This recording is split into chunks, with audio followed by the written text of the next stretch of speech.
You know what kind of content I like? Downloadable content.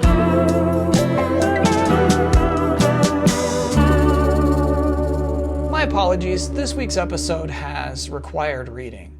Here it is. Rise, tarnished, and let us walk a new path together. An upcoming expansion for Elden Ring, Shadow of the Erdtree, is currently in development.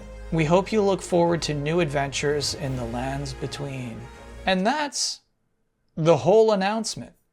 That's it. If we go to the Bandai Namco website, it's the same damn thing. That's it, man.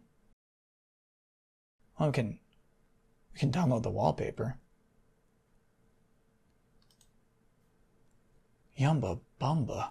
But I actually really like this announcement. They said all that needed to be said. Maybe you can do this coming from a position that Elden Ring is coming from, wild success that is, that all you need to say is just a little bit, currently in development, and everybody will do all the talking for you. The podcasts will talk about it, the Discords will talk about it, the YouTubers will talk about it. And it stands in stark comparison to the Pokemon Violet and Scarlet DLC announcement earlier this week, which kicked off with this high-effort live-action trailer, which culminated into 2D illustrations of some new Pokemon you will be discovering. Go ahead and pre-order now. That'll be $35 US. Granted, the big difference between the two is that Shadow of the Erdtree isn't asking for your money yet. They simply want a few of us to be excited about it. And we are. We now officially have permission to anticipate this DLC. And so, today's list. My top 5 things I need from Elden Ring's DLC. Number 1, absolutely fucking nothing. It bears repeating. Elden Ring is not just the best game of last year. It's one of the best games that any of us have ever laid our eyes upon. So they don't need to add anything to this. I don't care how many new parchments of land there are. I don't care how many new weapons there are, how many new dragon bosses there are. It's all extra. They're playing with house money at this point. What a bizarre world we live in, where it seems rational that someone can make demands of some already delivered excellence. Now you might be thinking, I agree with you, Kyle. You're right again. But then you also might be concerned that the list is dead after the first number. It's not. The number 2 thing I need from Elden Ring's DLC is continued embarrassment for Nintendo. By the time we finally see the first trailer for Shadow of the Erdtree, it's probably going to be late. We'll probably have played through the entirety of Tears of the Kingdom by then. And I think that poor game. I think there's no way I can play through Tears of the Kingdom without constantly comparing it to Elden Ring. And I know they're different. I know they're different games. I know it's not fair, but that's not going to stop me from thinking about it. And really, Tears of the Kingdom might just be flat out better than Elden Ring. We might all think that. It's possible. But here's something we can all agree upon today. The eventual DLC for Elden Ring is better than the eventual DLC for Tears of the Kingdom. It's simple facts. Frankly, I'm already embarrassed for Nintendo. I'm not sure they get what DLC even means. The number 3 thing I need for Elden Ring's DLC is little room on the hard drive. You know, sometimes your friend has genuine enthusiasm for a video game, and you just want to support it. You want to support their enthusiasm. I had such a conversation with a friend this week with regards to Destiny 2 Lightfall. You go to the PlayStation Store to see what Lightfall costs, and it's $50 US. You think, oh, okay, so is that like the Legendary Edition? No. That's the least amount of money you can spend on Destiny 2 Lightfall. But it's okay.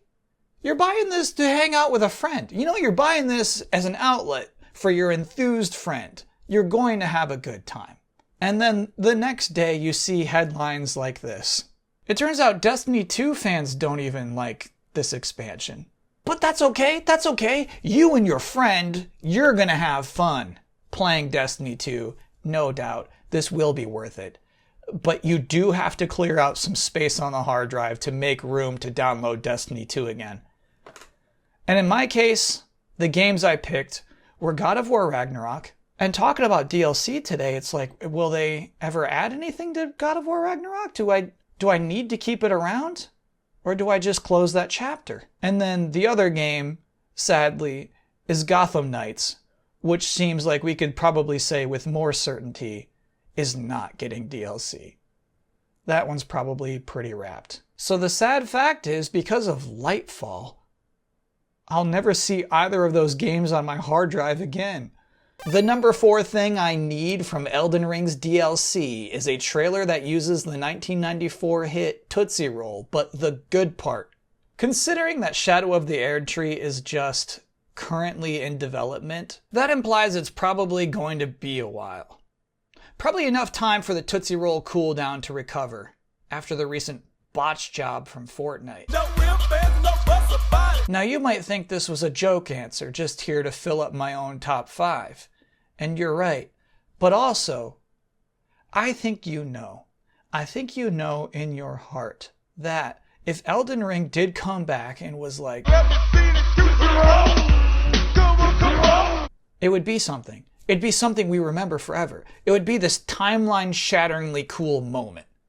Everything would change after that. It's not a joke if it's also an insanely good idea. Finally, the number 5 thing I need from Elden Ring's DLC is to destroy the franchise. I need you to light the trash can on fire and then lock the door on the way out.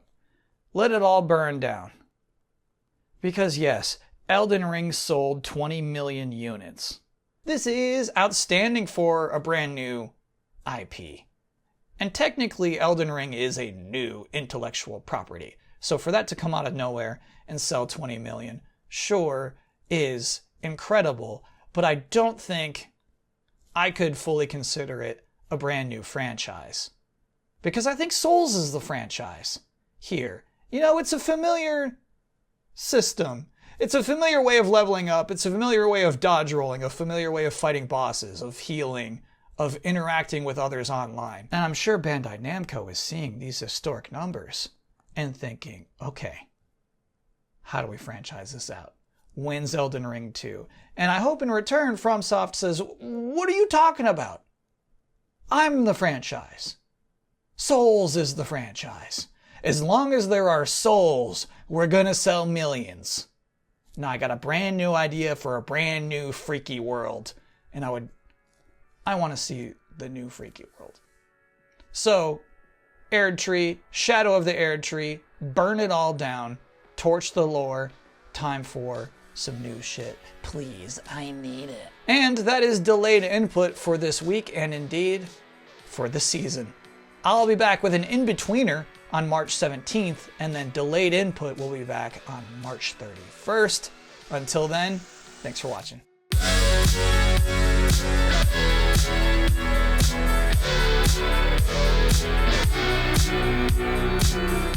Normally I don't like to do corrections in these videos because I feel like they can be irrelevant to new viewers and also for everyone just kind of bog down the pace of a video. And I like to keep these pretty snappy.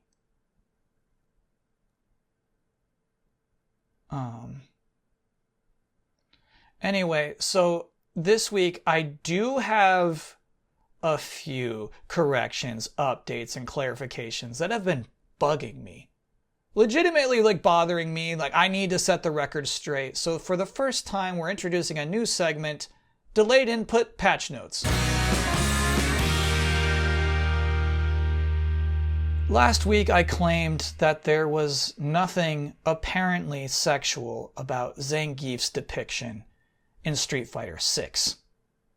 He's a beefcake, certainly, but a goon, a cartoonish, goofy goon. He's this guy. However, the Street Fighter Twitter account tweeted this week. Yes, he wants you to look at his body, ogle over it, worship it. That's a very specific word. You cannot innocently ogle. And believe me, I've tried. Capcom is not being ambiguous about this. Look at what else they retweeted. Patch note. People are, in fact, also horny for Zangief. Last week I was making fun of that Destiny 2 Lightfall trailer that used one part of a cover of Karma Police, just the part that says this is what you get when you mess with us. And then a bunch of, Okay, so I was watching Twitch and there was an ad for Destiny 2 Lightfall where I heard a new part of the song. She said the part where she said, for a second there, I lost myself. And so I went to YouTube. I was looking for the 30-second TV ad, could not find it, but I did find the entire cover song. There it is. It turns out, when you listen to this whole thing, they didn't really edit this version of the song that much. Patch note. The Destiny 2 Lightfall trailer is fairly faithful to the AG featuring Lissy version of Karma Police. And then this last one I felt pretty bad about. I was mocking that Humanity, the puzzle game, would even think to attempt to do a level creator. So I'd like to clarify this. I feel that level editors aren't bad. They're just not relevant to most of your audience. So it's okay to make them, but I don't think it belongs at the end of your trailer as some sort of grand reveal. Most people watching won't care. They won't make levels and they probably won't play other people's levels. So, sure, if you have to, like, you know what they actually did with the VR announcement? Brief. Boop, there it was. That's all you needed to do for the level creator as well. And then actually the trailer keeps going. I feel it ends with these epic shots. When does our game look most epic? Title reveal, and then demo available now. But if we stop here, I feel like this is a recognition of the game's actual strongest icon. The dog. Lean on the dog, not a big ball of people. The dog is the key. It's obvious to me this trailer should have ended with 3 or 4 nice dog shots. Patch note. Bad idea. Saving a niche feature for the climax of your trailer, especially when you have a magic glowing dog right there. Update complete.